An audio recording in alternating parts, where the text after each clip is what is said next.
Please be seated.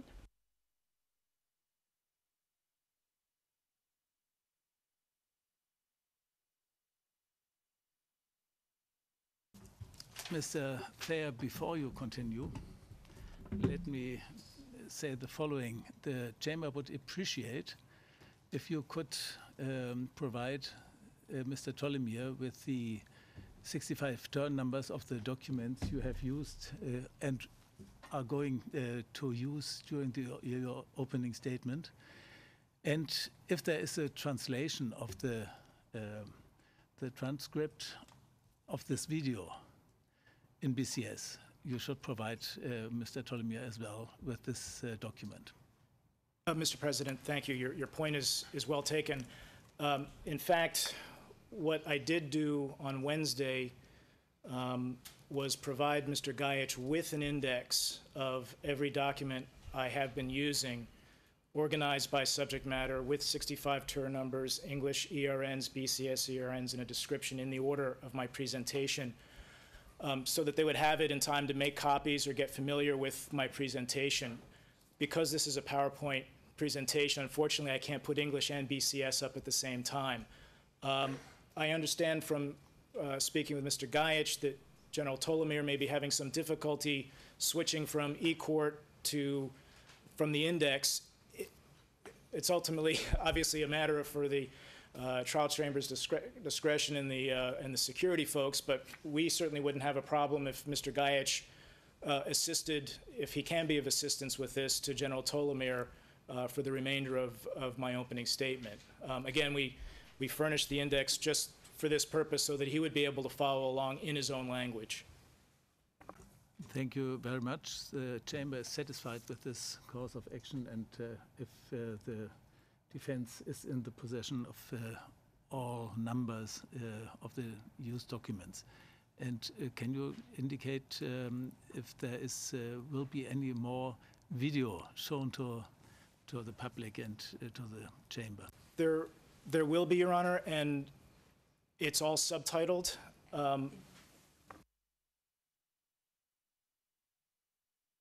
And I'm speaking with the Oracle, Mr. President. The originals of those videos are in the BCS language themselves, so General Tolimir will be able to follow along with the actual video. So it's been subtitled into English for our purposes, but the original is in BCS.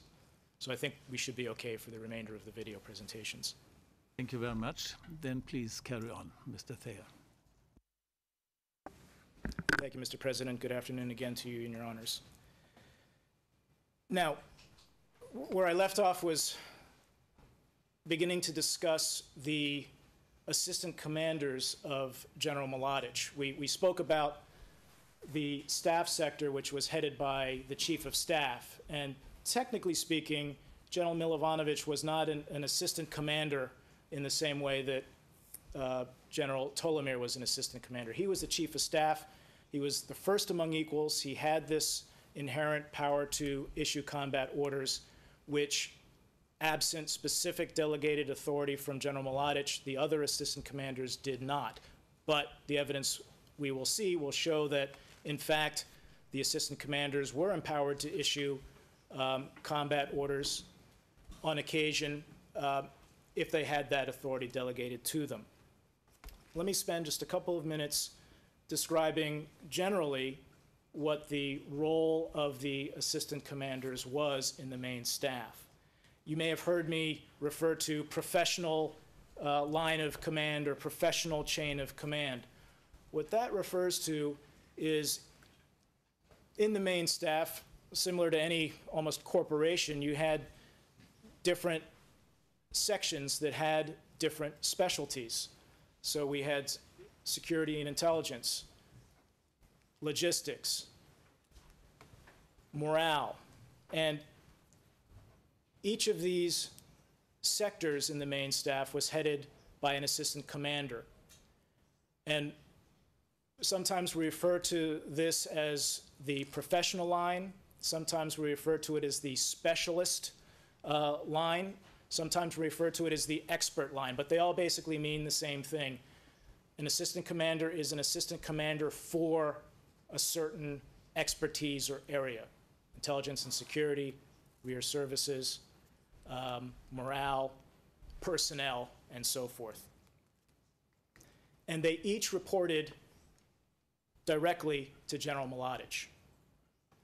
And within each of these sectors, the assistant commander had officers that he himself directly commanded in a professional sense and to whom he could issue orders that fell within a particular professional line, as it were. So these were, and we'll talk about some specifics in a minute, but these were branches that all reported through the assistant commanders, like General Tolimir, directly to Mladic, but had their own areas of expertise. And we'll see how they operated together as a unit in a little bit. Now, it was the job of each of these assistant commanders to make proposals to General Mladic within their specific field of expertise, be it logistics, be it the morale of the Army, be it intelligence and security matters. So their job was to make these proposals, which Mladic would consider and either adopt, reject, or modify, and ultimately make a decision. And if General Mladic did issue an order based on an assistant commander's proposal, it was then the assistant commander's obligation to make sure that General Mladic's order was fulfilled and implemented on the ground all the way down the line. And the assistant commander would do that by professionally controlling, as we refer to it, by directing, as we also refer to it, expertly managing, as we sometimes refer to it, the officers who fell underneath that professional line. And it was their obligation to make sure that the job got done according to their understood intent of General Mladic. They knew what General Mladic wanted, and they would make sure that their men did what had to be done to get that accomplished on the ground.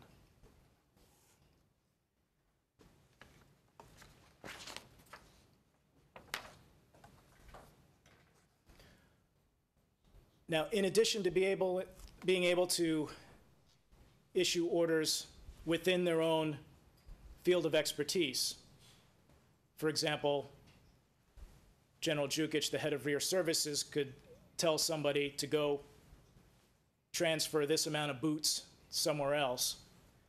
The assistant commander was held responsible himself to General Mladic for the work that that assistant commander's subordinates were doing or weren't doing in the field.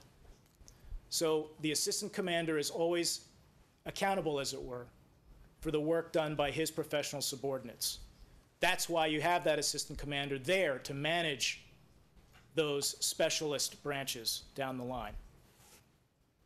So let's spend a couple minutes, please, looking at some of the individual assistant commanders and their sectors and talk about what they do.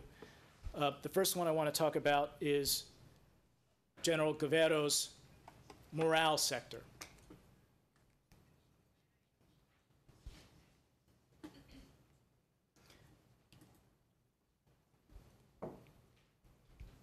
And we see here that his title is Assistant Commander for Moral Guidance, Religious and Legal Affairs. And by moral guidance, that incorporates a number of concepts, but the most important one was combat morale. That is, making sure that the fighters in the trenches have the will to continue to fight, that they understand what the fight is about, that they're going to retain their respect for command and do what they're told.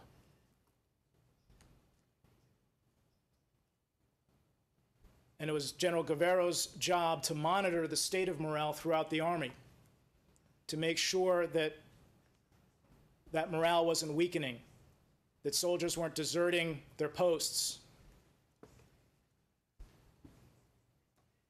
For example,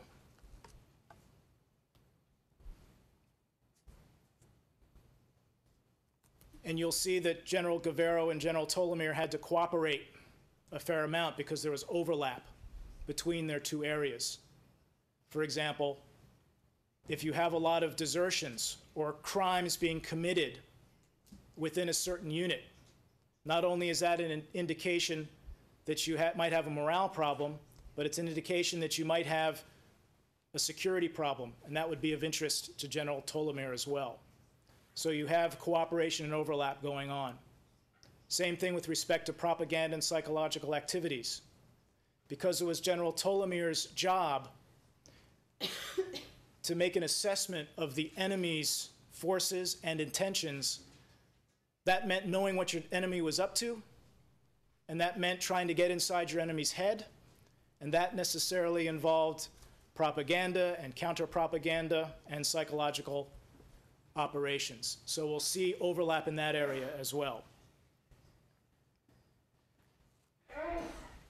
And we have here on the screen Lieutenant Colonel Milovan Milutinovic. He was chief of the Department for Information and Psychological Propaganda Activities. He headed up the main staff's information center, and he reported to General Guevara. You'll see Colonel Milutinovic on the ground. You'll see him at the Hotel Fontana meetings you've probably heard about. You'll see him in Jepa.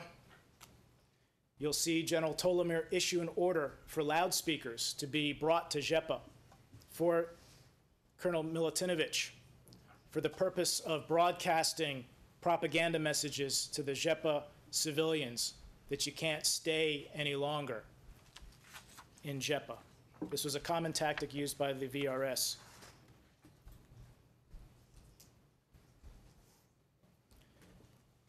General Guevara was also responsible for legal affairs, which meant monitoring what was happening with respect to disciplinary matters, criminal matters. There was a whole separate process through the military court system that handled that. But it was General Guevara's responsibility to have oversight over that. Again, because if you have a suddenly high number of criminal acts being committed, violence, soldier-on-soldier violence in a unit, that can be indicative of a morale problem. So General Guevara had his eye on that issue. And given the religious nature of this war, the religious affairs aspect was something that General Guevara was responsible for. That meant liaising with the community, with the religious community, the Serbian Orthodox Church, basically. And you'll see members of the church involved in various activities, events, celebrations during this trial.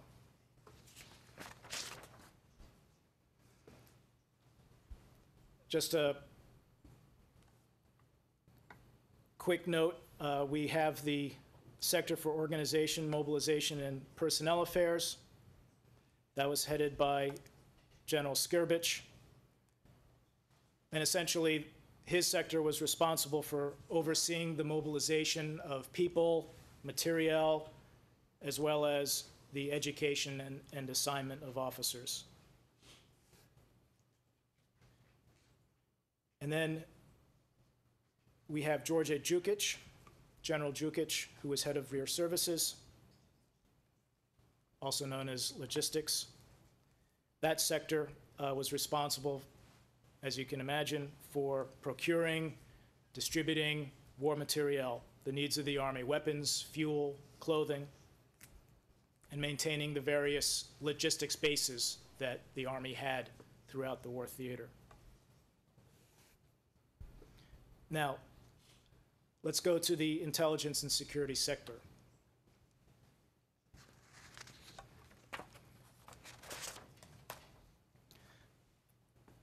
Let me start by just showing you a transcript of an address that General Tolimir made to a particularly contentious RS National Assembly session in 1995. This was in Sansky Most. And some members of the Army had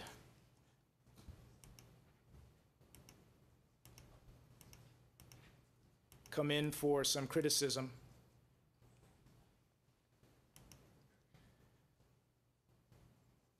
And I think, as we'll see, General Tolimir described his job, obviously, pretty well, pretty succinctly. Gathering intelligence about the enemy's strength, plans, and intentions. The organs under his charge have successfully secured information of strategic significance about the political and military leadership, on the basis of which we could obtain accurate assessments about the behavior of the Serbian enemies, and on this basis, and this is what's important, the corresponding decisions. He refers to here his daily intelligence and security reports that he and his staff would compile and send out again to President Karadzic and all the relevant security intelligence bodies in the Army and across the river to the VJ. And he says, every day I supply this information. I've sent them since the beginning of the war. And you'll see that he takes responsibility. I am willing to do so for my collaborators who are my understudies.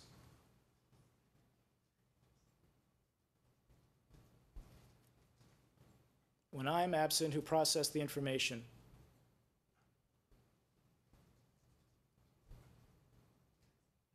He says, I am willing to be dismissed, because he takes responsibility for their work.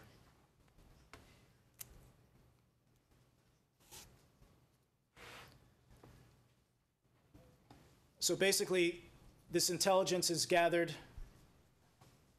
through a variety of means: informants, captured documents, interrogating POWs, interceptions of radio and telephone communications. And you will also hear that the Intelligence Administration was responsible for planning and directing reconnaissance actions, which means sending soldiers deep to gather information, as well as sabotage.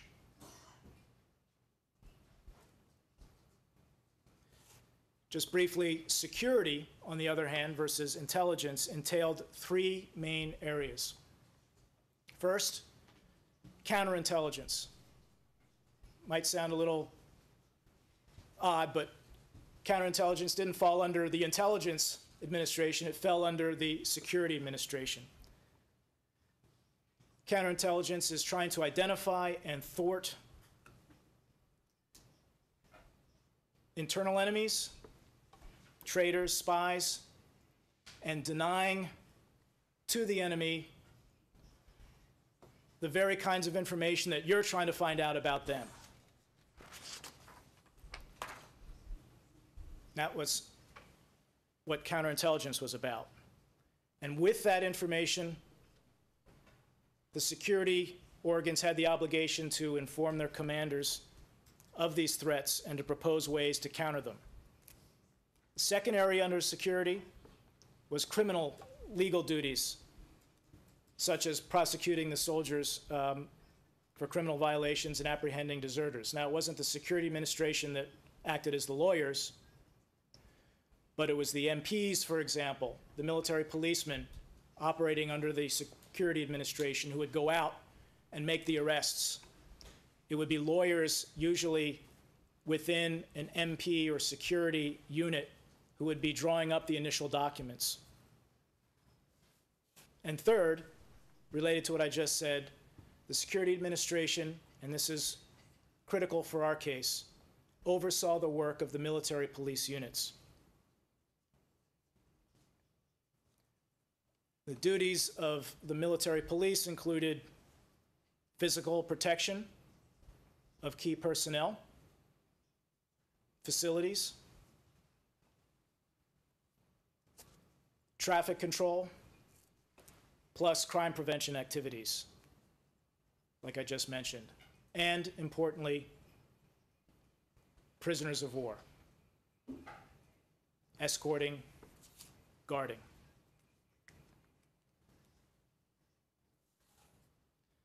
Now, General Tolimir oversaw both of these administrations. And obviously it makes sense to have one person do that because there's a lot of overlap between the two. Each administration, as you will hear, had its own chief. The chief of the intelligence administration was Petar Salapura. And the chief of the security administration was Lubisha Beata. And I'll talk about each of those areas in a moment. And as I mentioned before, as the immediate professional superior of Salapura and Beata, General Tolimir could directly issue orders to them and commands within his line of expertise. And he could also pass on orders to them from his own superiors, from General Tolimir's own superiors, like General Mladic, or even the president.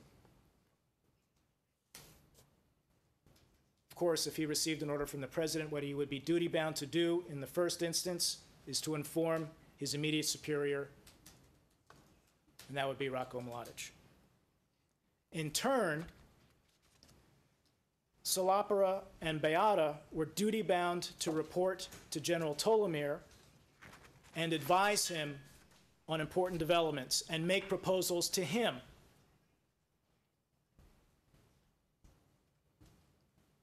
And carry out and supervise the implementation of orders that General Tolimir issued or passed on to them. And this was true up and down all the professional lines. That's how it worked. Subordinates were duty-bound to report up to their superiors that they'd accomplished the tasks that they had been given. Now, General Mladic could directly issue an order to Colonel Beata or Colonel Salapura. But if he did so, the first person they would have to inform would be General Tolimir. And that is because he had to know. These were his men. He could not make sound judgments within his own competencies as chief of the intelligence and security sector regarding these incredibly important issues and areas without being fully informed and in full knowledge of what those immediate superiors were doing.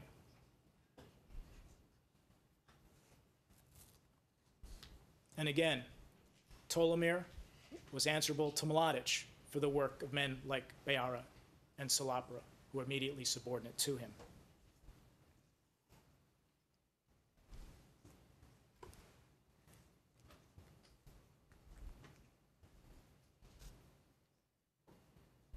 And we will see in July of 1994, beg your pardon, July of 1995, how this operated on the ground.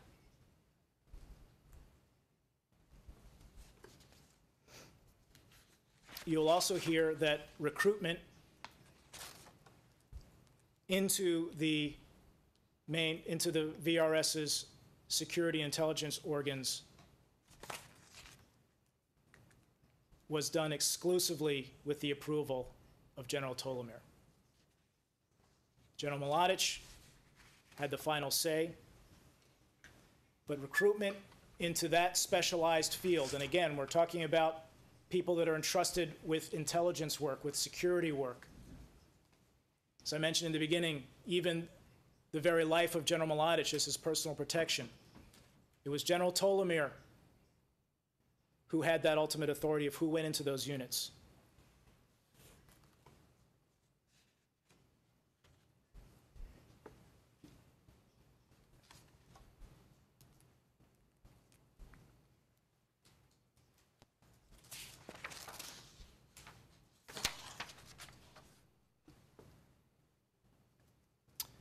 Now,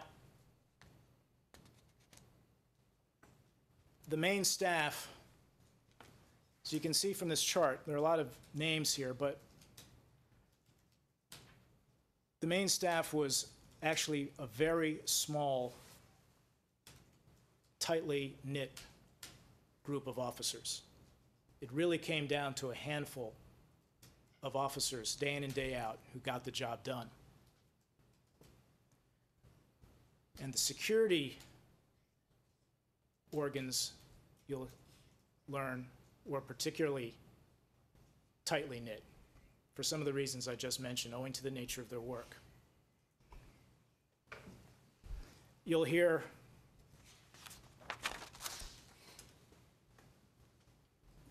Colonel Beata refer to General Tolimir, not as General Sir, but as Tosho.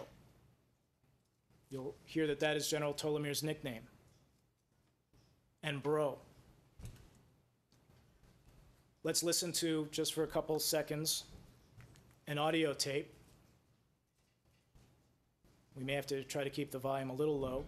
This is an intercepted conversation from the 6th of June, 1995, between General Tolimir and Colonel Beata.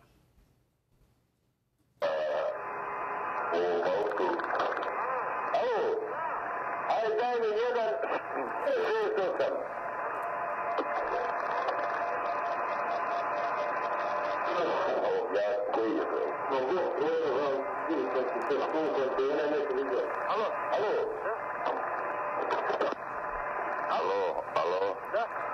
Ljubo Vera. Zdravo, Zeve. Zdravo. Je li tu Toš? Jeste. Daj mi ga. Da. Zdravo, Tošo. Zdravo, Ljubo. Kako si? Nerešeno. Opet nerešeno, jebaj ga. A ovdje sam kod Mrkog. Aha. Ono sam obletio osim Maje. Dobro. I čuo sam da je u 6 sati Marko zakazao ovim svim s ovog područja sastanak. Dobro, pa idi tamo. Onda ide, ne? Idi pa onda da trebaš doći jer moraš ići tamo kod onoga što je susredo. Moramo rešiti ono tamo. A dole? Kad dođeš moramo ići to rešavati. Dobro, noćas ćemo mi doći onda. Dobro, burazeru. Evo oče Mrki da te čuje.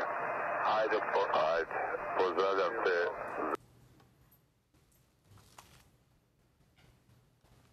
Now, the content of the conversation is of no import for our purposes, but what is important is here you see the relationship. Tosho, Ljubo, Bro. And you hear General Tolimir giving instructions to Colonel Beata. Go there, and then come here, and then go take care of that. You'll hear Drina Corps Chief of Security Vujdin Popovic contacting General Tolimir directly, seeking his assistance about a personal matter. You'll hear security officers referring to each other as Pop and Nijo, Colonel Beata referring to Drago Nikolic, the Chief of Security for the Zvornik Brigade, as Drago. Now, let me spend just a couple of minutes focusing on Colonel Salapara.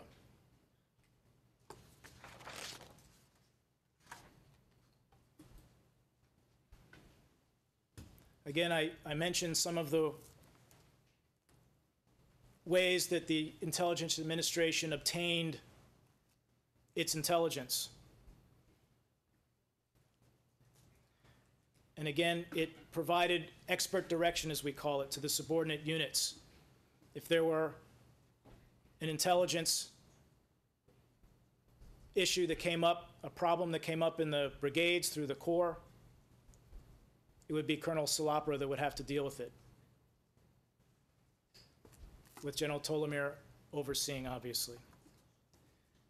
Now, you will hear testimony that Colonel Salapara also professionally managed the 10th Sabotage Detachment, which was a special mission unit that was directly involved in executing prisoners in Braniewo on 16 July and at Bashina on the 23rd of July. And they went out and they performed various sabotage missions, attacks, terror attacks. And again, by professional management, when we talk about that, we mean recommending the most appropriate use of the unit to the actual commander. In this case, it would be Mladic. Where, when, and how to use a particular unit, and ensuring its combat readiness. So this was a unit within General Tolimir's intelligence administration. So General Tolimir knows what's going on with the 10th Sabotage Detachment. He's responsible for it. And you will see documents showing General Tolimir directly involved in the recruitment process for the 10th Sabotage Detachment.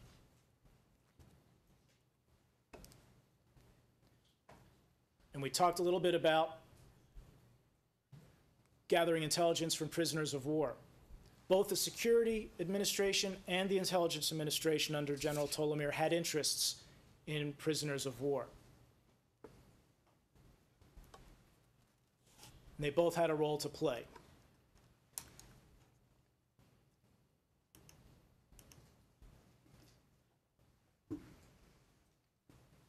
I want to show you a document that is a Drina Corps Combat Readiness Analysis Report. We saw one from the main staff a while ago from 1993. I'd like to show you one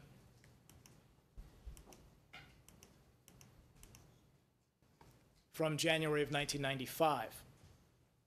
Just to give you an idea of how this actually worked on the ground. I'm throwing out a lot of general descriptions of what these duties were and how they work, but let's take a look at how it actually worked.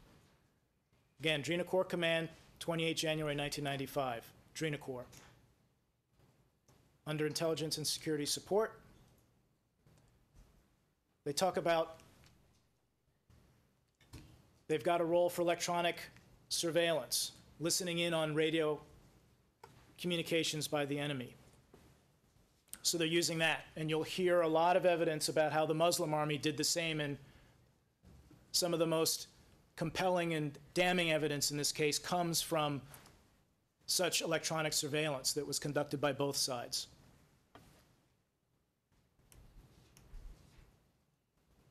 Here the Drina Corps is reporting that the main source of their intelligence data is interrogating POWs and defectors. Again, to obtain all this information about the enemy. And the Drina Corps reports that it's handling this process very professionally and responsibly, with information being presented to the commands and units in whose zone of responsibility the work is being conducted.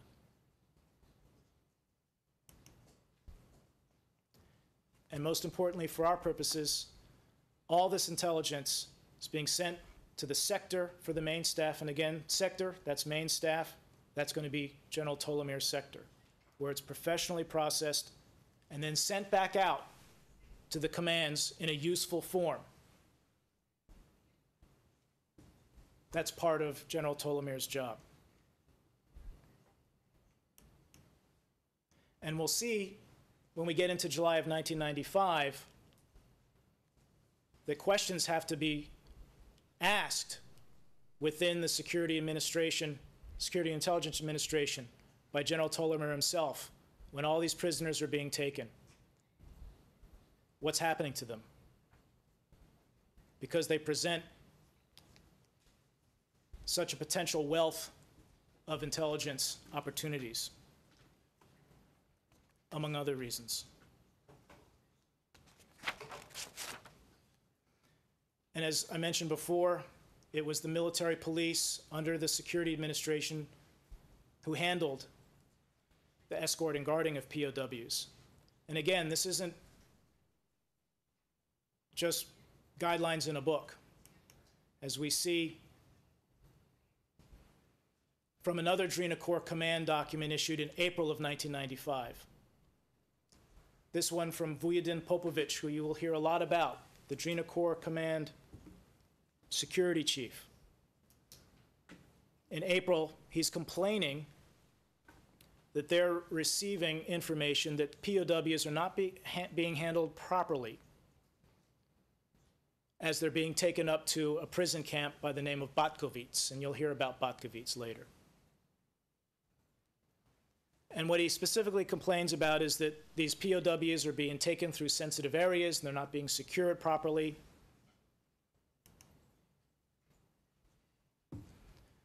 So he orders that their hands must be tied and they must be blindfolded. Fair enough. You don't want to reveal your troops' positions. You don't want people to be able to escape. The point is that this is being communicated, this information about how to handle POWs, by General Tolimir. And we have an excerpt here from June of '95. Again, he's at a National Assembly session. There's been a complaint raised about a particular politician who had been arrested, and General Tolimir specifically cites that directive that came out of his sector. The point is, it's his job to know. He is on top of all of these issues all the time and has been since the documents you saw from 1993.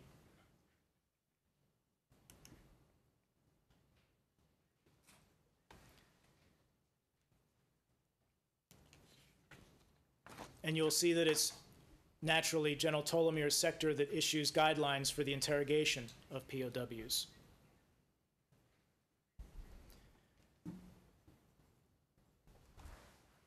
And related to this important issue of prisoners of war, you will see documents that demonstrate General Tolimir's responsibility and direction of the work of the RS Prisoner Exchange Commission and the prisoner exchange process. He's the one, you'll see from the documents, who makes these ultimate decisions regarding exchanges. They have these commissions, but the main staff through General Tolimir retains ultimate approval authority. And again,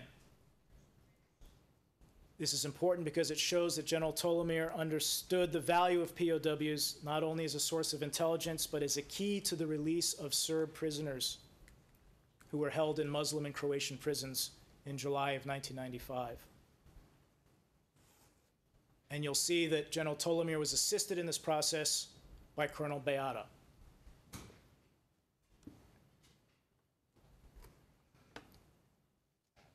Now, again, we're still in the intelligence administration. Underneath Solapero, there were three men that you'll hear a fair amount about. The first is Colonel Radislav Jankovic.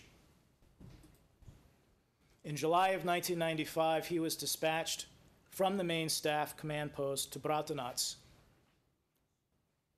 during the VRS attack on Srebrenica.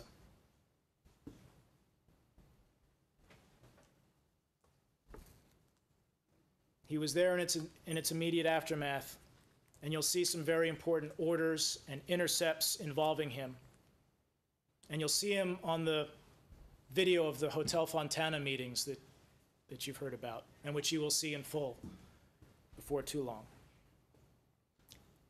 The second person to keep in mind is Dragomir Pechanec, who was involved in both security and intelligence matters, and we'll see him passing on information from the field to General Tolimir in July of '95. And thirdly, you'll see documents from Jovica Karanovic, who was based at the main staff command post in Crna Rijeka. And you'll be seeing him passing critical information up to General Tolimir when General Tolimir is out in the field in July of 1995. So let's turn to the Security Administration for a few moments. You've heard a lot already about Colonel Lyubo Beata.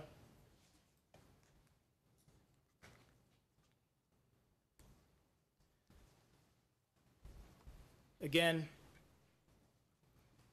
his responsibilities were the expert direction of the subordinate security organ commands and units, counterintelligence,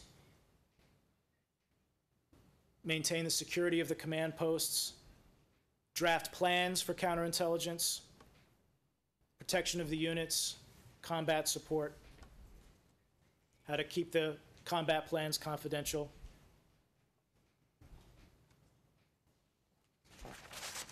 And as we've already talked about, the Security Administration had professional control over the military police units. And this is an important area to understand clearly. The security organs, and specifically the security chiefs who headed those organs, be it at the brigade level or at the corps level. Let's just use those as examples. The security chiefs of those organs had professional control over the military police units. If it's a Drina Corps military police unit, the Drina Corps security chief has professional management control over those units. That means he proposes to the actual corps commander. In 1995, in July, that would have been General Jovanovich and then General Kirstich, proposes to the commander how to use those units. He doesn't actually command those units. The security chief does not have the right of actual command to send those units himself somewhere. He can only propose to the actual commander how to use those units. And he's also responsible for their combat readiness. And that's similar to how the professional lines worked in the other specialized branches as well. But once the commander, whether it's the corps commander, brigade commander, or General Mladic, made a decision about what the military police were going to do, it was the security chief's responsibility and duty to make sure, again, that the intent of the order was being carried out properly and fully. And that's what we mean, again, by this controlling aspect of the security chief's job, the management or supervisory role of the security chief.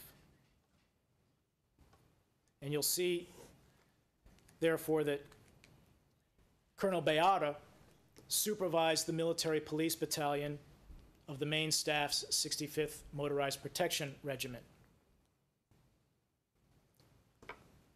That MP battalion had its own commander and was himself commanded by the 65th Protection Regiment's commander, but Beata had professional control over that military police battalion commander. And what that meant frequently on the ground, as you'll see from the testimony, is that for your average MP, it was the security chief that, for all intents and purposes, gave the orders.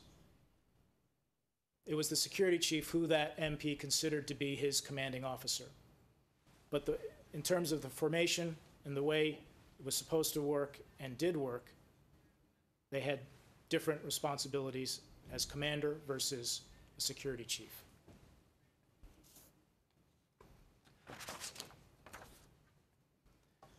Now you'll hear that Beata, like the other chiefs of the departments here that you see at the main staff, would attend the daily meetings that we'll talk about in a while of the main staff, collegiums as they were called. Beata would obtain information from those meetings, and he would obtain information from the field. You'll hear testimony from Dutch peacekeepers that Beata was seeking information in 1995 about what the Muslim army was doing. about what Nasser Orich was doing, about army positions that the Muslims had. So he was an important conduit of information flowing directly to General Tolimir, and he would remain so in July of 1995.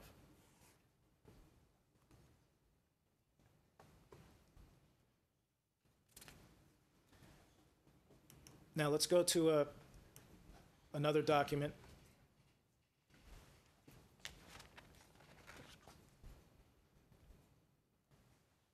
This is from October of 1994, and the main staff is issuing instructions on how this is supposed to work. Specifically, you can see that there's an 80%, 20% split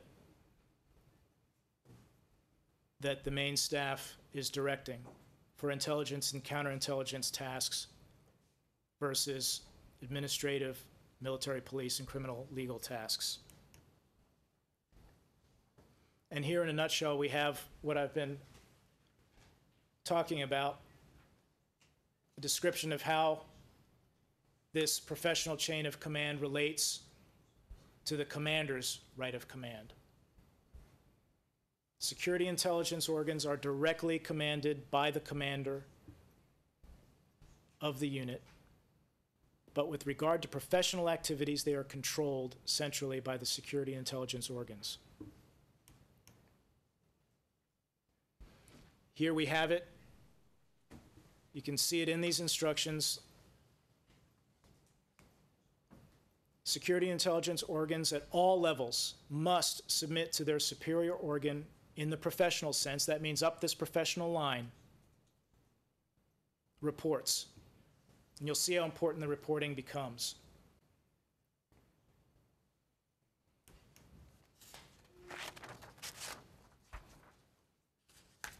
And the main staff, let me just do a little defining here. When you see VRS-GS with that, what we call a little banana on top, that's VRS Glavny Stab, meaning main staff. So VRS-GS means, in short, the main staff. And here, the instructions lay out that it is the sector of General Tolimir that takes decisions on transfers, appointments, and assignments to special tasks from their field of work. And again, the recruitment is according to special criteria and exclusively with the approval of General Tolimir.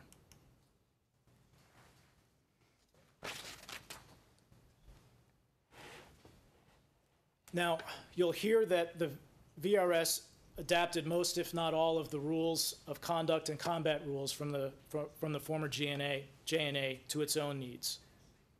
That's natural because that's what they were raised as soldiers on.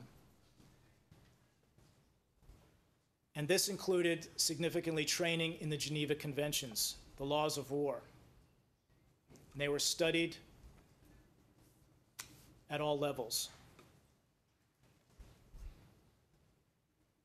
And on your screen, we've got the regulations specifically on the application of international laws of war for the SFRY. This is from 1988.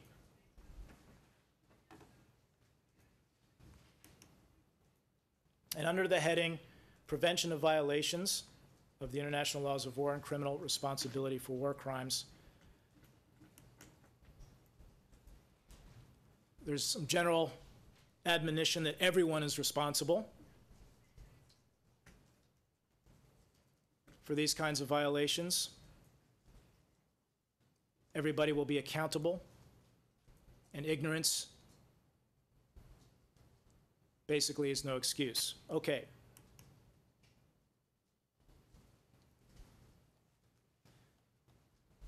Back in 1988, these professionally trained officers also understood that they could be held criminally liable before national courts or before an international court. And it specifically provides that a person organizing, inciting, or assisting in the commission of a violation of the laws of war, or an accomplice in the same, shall also be held responsible as a perpetrator. And that an officer shall be answerable as an accomplice or instigator if he fails to take action against his subordinates who violates the laws of war. He contributes to the repeated commission of such acts by units or individuals subordinated to him. Talking about failure to take action contributing to the repeated commission by units subordinated to him. Now, you'll see that the day after that May 12, 1992 National Assembly session where President Karadzic issued the strategic objectives, the day after,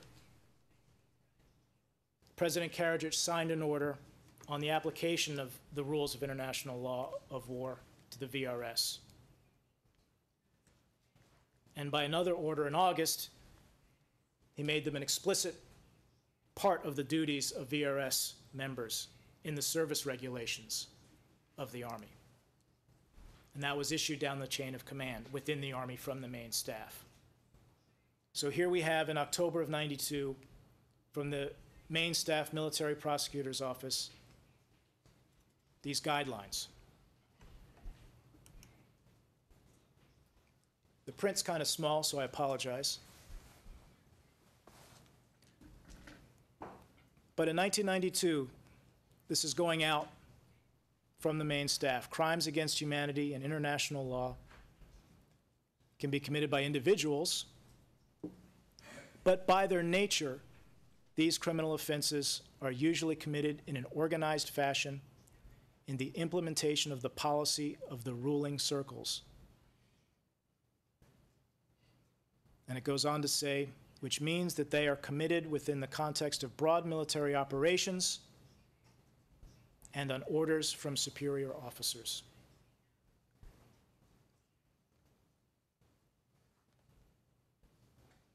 Again, recognizes those farmer soldiers doing the shooting at the execution sites you'll hear about don't just wake up one morning and decide to go out and do what they did in July of '95.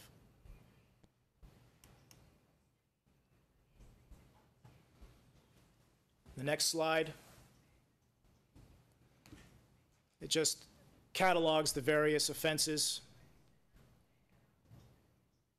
among them starvation of the population, murder, causing great suffering or injury to body or health, forcible relocation.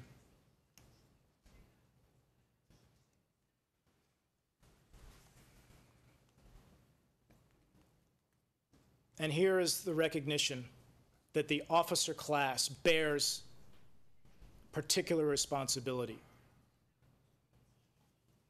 From this follows the explicit responsibility of the officer corps of the Army of Republika Srpska as the giver of orders in command of the armed forces. This responsibility belongs by its nature particularly to high-ranking individuals and officials in state, military, or public organizations. If officers merely find out that units of the armed forces of the Army or their members have committed or committing such acts, take no measures, this in itself makes them answerable for these criminal offenses.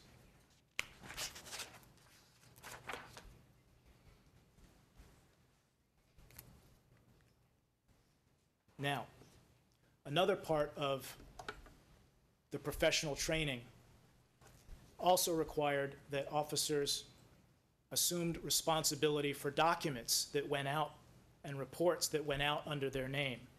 Before an officer signed his name to a report, he was expected to have read it, familiarized himself with the contents, and determine it to be valid and in good order. And by signing it, he indicates his approval of its contents, and he has thereby assumed responsibility for it. This was a principle carried throughout the officer class. And once it passed from its subordinate to the superior up the chain of command, responsibility for that document would lie both with the original author, but for the person that gets it next.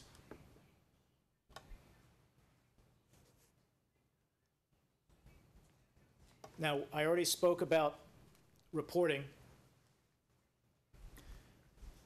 The reporting in the VRS was vital for the main staff. The superior commands had to be kept informed of what was happening. And timely and accurate reporting was critical so that the commander at whatever level could make the accurate decisions, whether he had to change his decision, modify a decision, or stay put. And the reporting also helped a commander verify that his prior commands were actually being carried out. So they served a number of purposes.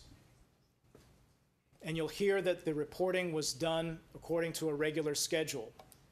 And it had to be, otherwise there would have been no way to control the process. The lower level commands had to send their reports up at a certain time so that their superior commands could review everything, create their own reports to send them up to the next level of command.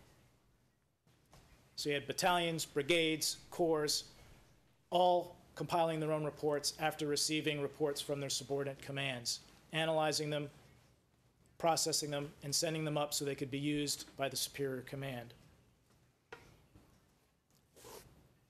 General Mladic would speak with the corps commanders each day,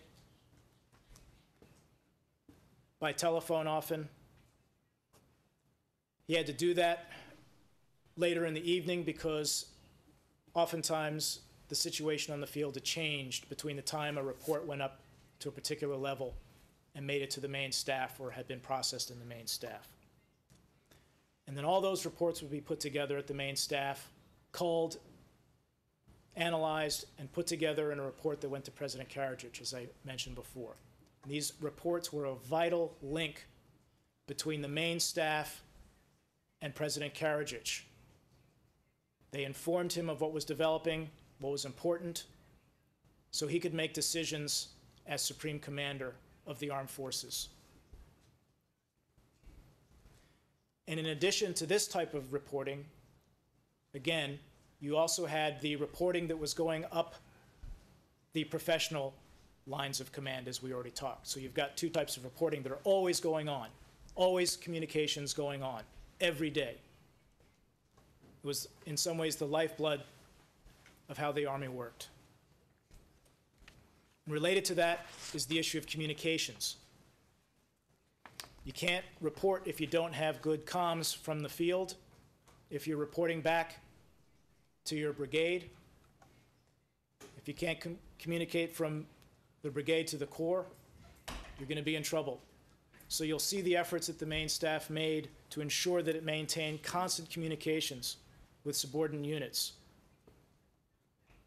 especially because General Mladic would be out in the field. He'd send his main assistant commanders out in the field, and you'll see that they were able to maintain these communications by setting up forward command posts. And you'll see the initials IKM over and over again in this case. IKM means forward command post. They would set up IKMs where you would have an officer forward with its own communications equipment. Or sometimes they would utilize the communications equipment of the local brigade or corps. But they always stayed in contact. General Milovanovic will tell you, even when he was in the Krajina, he was able to speak with General Mladic on an encrypted line. And he was able to contact the main staff every day. And you will see during the Srebrenica and Žepa operations, General Tolimir communicating with the main staff and subordinate units and officers from a variety of locations. You will see General Tolimir issuing proposals, orders, reports from the Drina Corps Command in Vlasenica, from the Rogatica Command, from the Drina Corps Forward Command Post in a place called Krivace. You'll see him do it from another forward command post called Borike in a little school in a village near Žepa, near Rogatica. Everywhere he goes, he makes sure that he's got good communications officers and equipment. If he doesn't have it, he'll find some way to get it. So as we go and look at these documents, you'll see at the top of the document where it's coming from. Drina Corps, IKM, Krivace. Drina Corps, IKM, Prbicevac. General Tolimir would not have been able to do his job without being able to maintain these good communications.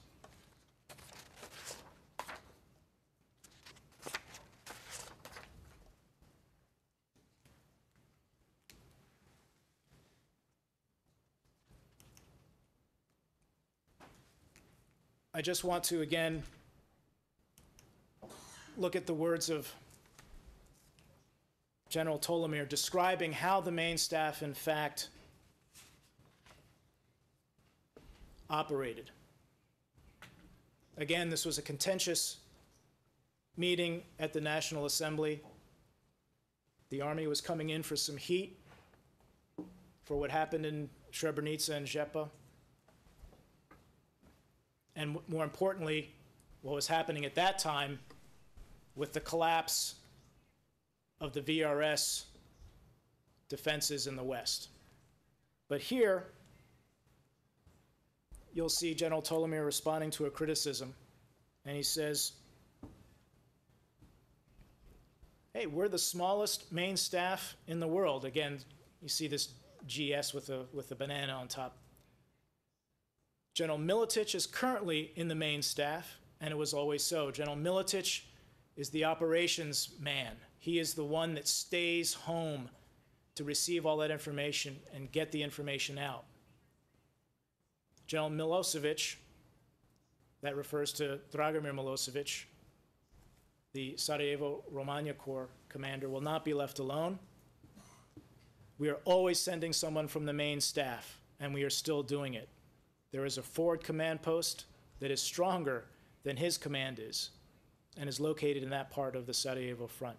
There are 2 forward command posts of the main staff in his zone. Again, this practice of the main staff sending its representatives forward. We have been keeping General Milovanovic as the most experienced commanding officer, as well as General Mladic, and he misspoke. He meant General Mladic. Out at this front, this Gravo-Glamoch front that was collapsing.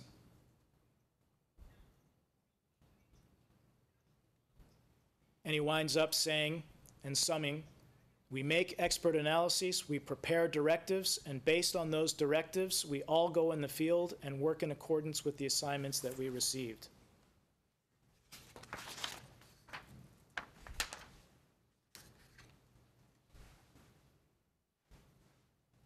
It's in a nutshell. Mladic gave these main staff officers these critical tasks because they were his most trusted and experienced officers.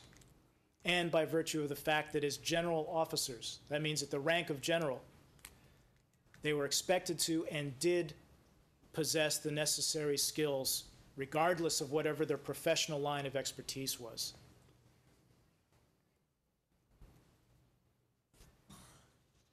And you'll see that when General Mladic left the command post in Crna Rijeka, he would leave one of his most trusted officers in charge if they weren't already out in the field. And you'll see an intercept where General Mladic tells General Tolimir, you're taking over completely for me there in command.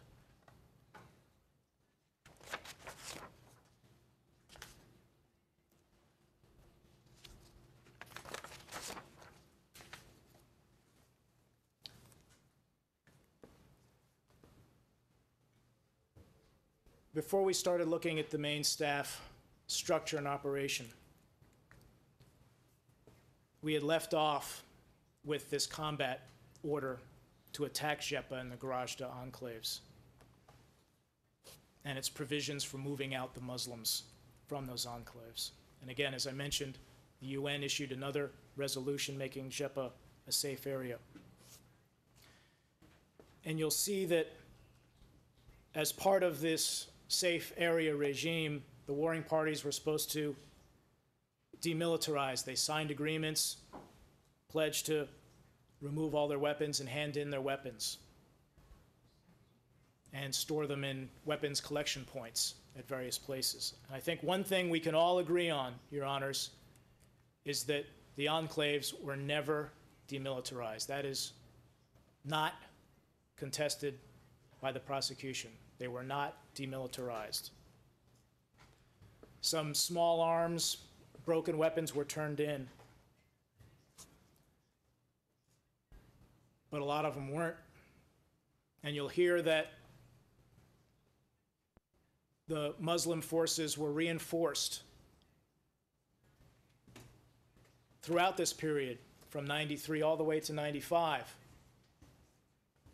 by airdrops of weapons so that they were able to conduct military strikes outwards from the enclaves, primarily to tie down Serb forces, draw them away from other areas, keep them stuck to the enclaves, distract them from the Sarajevo front. And you'll see that this created a situation for the VRS that became increasingly problematic. They couldn't afford the manpower and resources to constantly surround and enclose these enclaves where these hit-and-run sabotage attacks were being committed by the Muslim forces operating in violation of the agreements.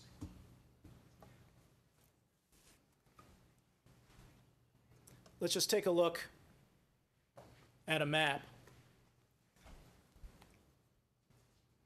which shows the enclave of Srebrenica and how the peacekeeping scheme worked in 1995.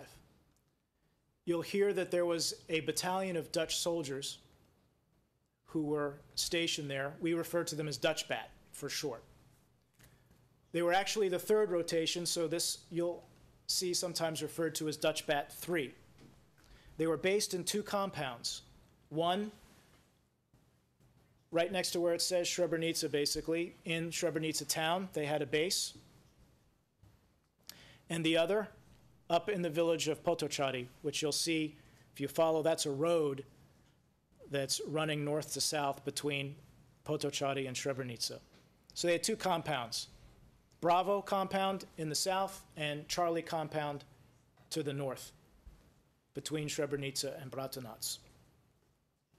And the way it was supposed to work was the United Nations set up observation posts encircling the enclave. We refer to them as OPs, and you can see them marked there, starting from the west, Alpha, and so forth. Mike, Oscar, and Papa right near the base in Potocari.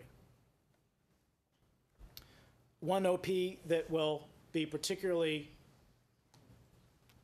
important for us to pay attention to is all the way down in the southeast corner. You'll see an E denoting OP Echo.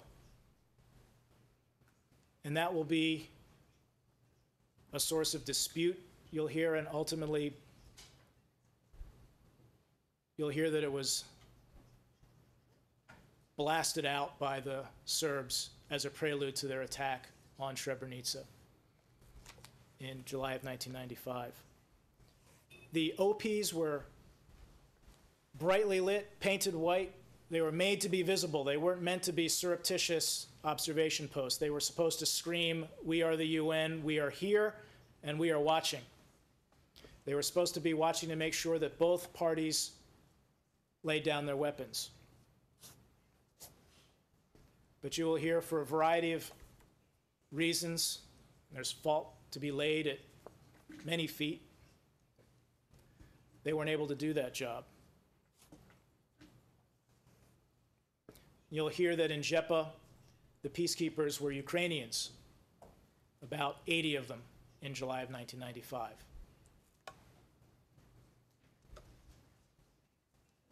And I just want to, while we're on this map,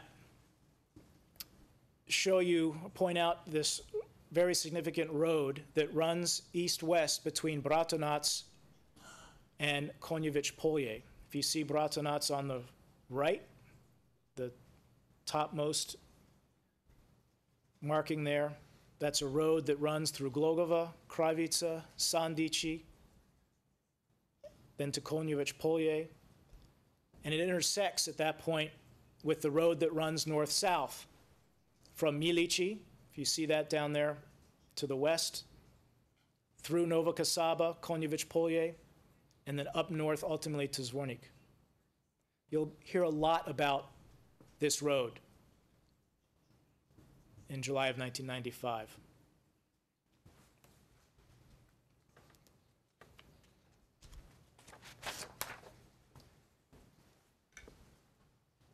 Basically, what happened was the areas were supposed to be demilitarized. They weren't. There were tit-for-tat attacks. General Tolimir would complain in his intelligence reports that they were happening, and it was true. And in July of 1994, after about a year of this, we'll see that in connection with a 6-month combat readiness analysis, General Mladic tours the corps, and he meets at the Drina Corps Command in Vlasenica with the brigade commanders. And he's briefed by the Drina Corps and brigade commanders.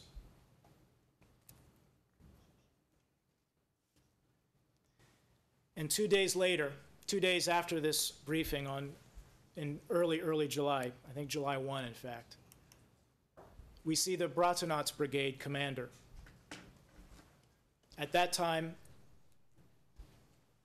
it was Lieutenant Colonel Slavko Ognjenovich.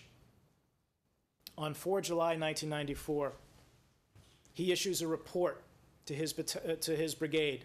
And you can see on this document that this is being distributed all the way to the 3rd Infantry Battalion. So it's going down so that all the soldiers in the trenches are hearing the message in this report. What does he say? He says, "We have won the war in Podrinje, but we have not beaten the Muslims completely, which is what we must do in the next period. We must attain our final goal, an entirely Serbian Podrinje. The enclaves of Srebrenica, Žepa, and Gorazda must be defeated militarily." Okay. Sounds like maybe he's talking about straight warfare, crushing the enemy's troops. "We must continue to arm, train, discipline, and prepare the RS Army for the execution of this crucial task. The expulsion of Muslims from the Srebrenica enclave." Okay, well, maybe he's talking about the soldiers again.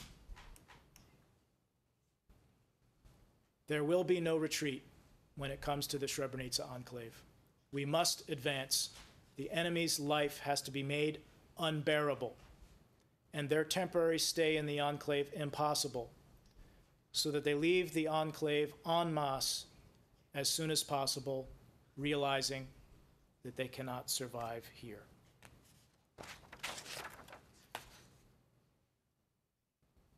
En masse. He's talking about the civilian population, which has been the target, as you've seen, going all the way back to Directive 4. And when the commander, who you will hear personifies command, that is, sets the example for his subordinates, and makes a statement like this that is distributed down to the battalion levels, of course they get the message. And what's important, Your Honors, is that Lieutenant Colonel Ognenovich isn't making this stuff up himself. He is passing down to his command what he understands are the objectives of his superior command, which he had just met with.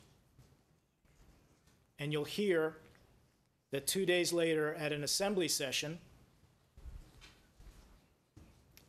I apologize, about 2 weeks later at an assembly session, President Karadzic in Pale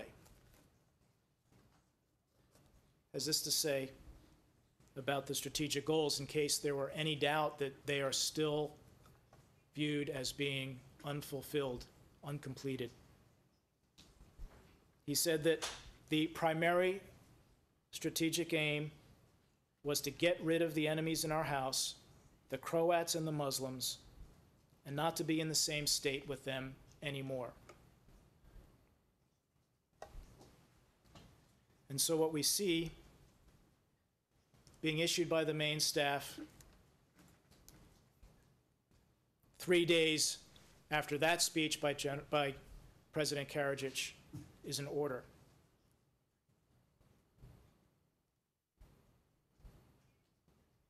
The first item is General Mladic is saying basically the peace agreement setting up the safe areas and the UN peacekeepers, that's all null and void because of the attacks that have been happening. So he says he orders the communication and departure of Muslims from the enclaves at all costs. By communication, he means the frequent travel between Srebrenica and Žepa that has historically occurred, looking for food, running goods, weapons.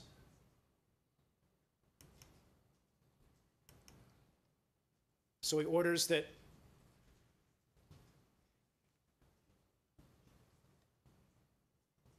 this transport be tightened up and that the main staff is going to take further control over this. No equipment is to be allowed into the enclaves, apart from food and medication, which are approved by the main staff. They're going to have control over this process.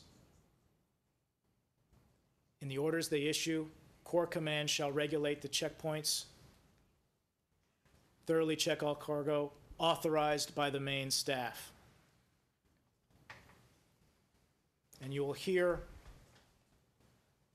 about how the main staff implemented the strict control over the movement of convoys in connection with a document called Directive 7 you've probably already heard about, and we'll get to that in a little bit. But here we have in 1994 the main staff already setting up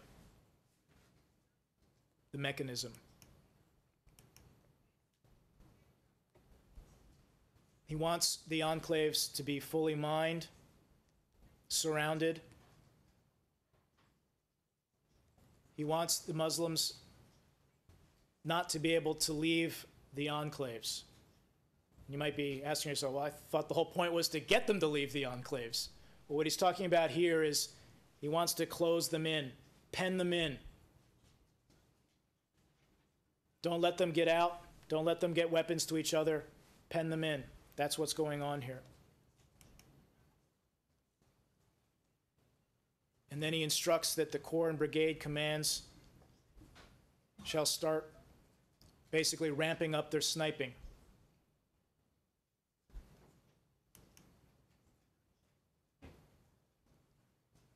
And then in paragraph 13, he says, basically, because the Muslims have thrown out the agreement by their sabotage attacks, I want you to take measures to reduce the enclaves to a particular area, geographic area. Now, this reference to reducing the enclaves, the evidence will show, and it's the prosecution's position, is not the same as what happens in March of 1995 with the issuance of Directive 7. What we have here in 1994 is the main staff keeping its eyes on this strategically important area and beginning to turn up the heat. They're not bringing it up to the boiling point yet, but the main staff is turning up the heat. And you'll see what happens with its policy of sniping. You'll hear evidence about how the sniping did get ramped up, how civilians were sniped and killed. And I won't show it to you now, but you will see, being the well-organized, disciplined army that the VRS was, General Jovanovich, the Drina Corps commander, adopting General Mladić's order virtually word for word, just putting his name at the end. So we see from 1992 to 1993 to 1994, the main staff always has its eyes on the enclaves. And as we enter 1995, we'll see that the parties have entered a cessation of hostilities agreement. And that in connection with that agreement, there have been what are called joint commissions formed, where the warring parties are supposed to get together and monitor this cessation of hostilities agreement. And this agreement entailed a number of issues which were of importance to General Tolimir's sector, and you will see General Tolimir personally involved in them.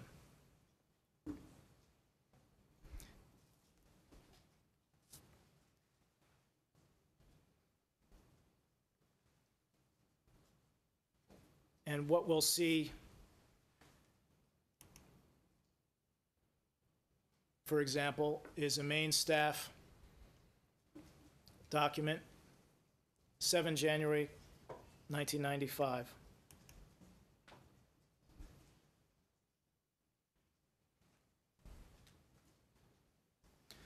General Tolimir had been attending these meetings. He was actually a signatory to a freedom of movement agreement. He's meeting at the highest levels with UNPROFOR. He's representing the Army. And he's keeping President Karadzic abreast of what is going on, because these issues directly implicate the enclaves.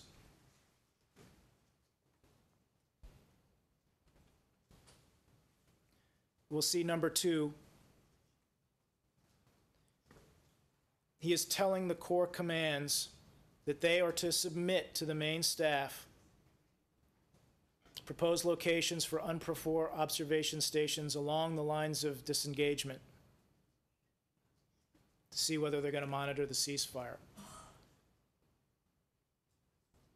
Now, this isn't General Tolimir issuing a combat order. He's not acting as a commander here. But he is issuing instructions in line, certainly, with the intention of General Mladić. He is telling the Corps commands, you are to submit, and you can rest assured that if General Tolimir writes you are to submit, they will submit, because they know that he is writing that with the authority of General Mladić.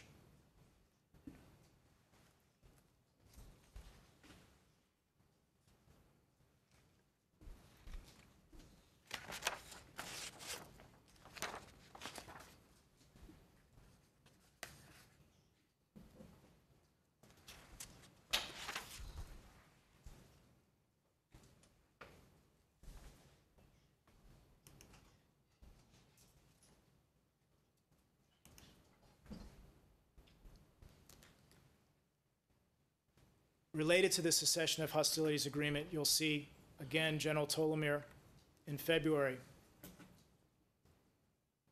sending out to the Corps this notification.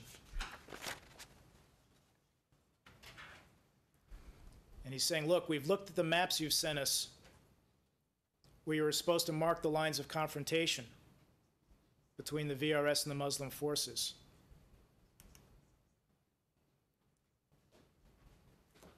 And he's saying, Trina Corps, you did a terrible job. Did a sloppy job. You didn't even demarcate certain areas along the line.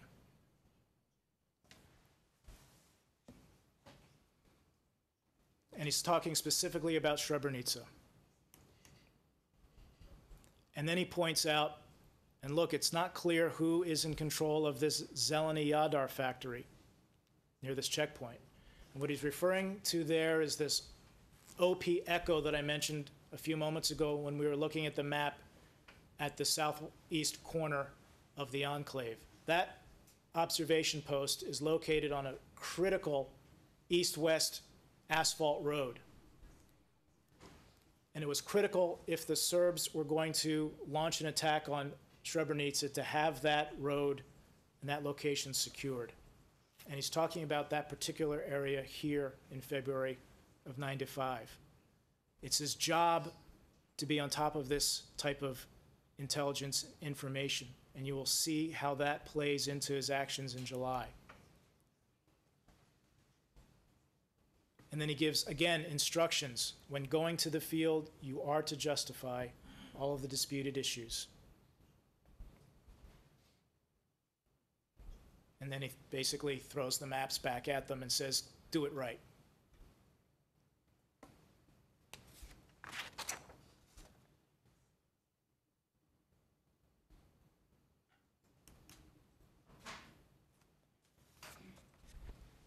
About a month later, we see another document from General Tolimir, March of 1995, March 19th.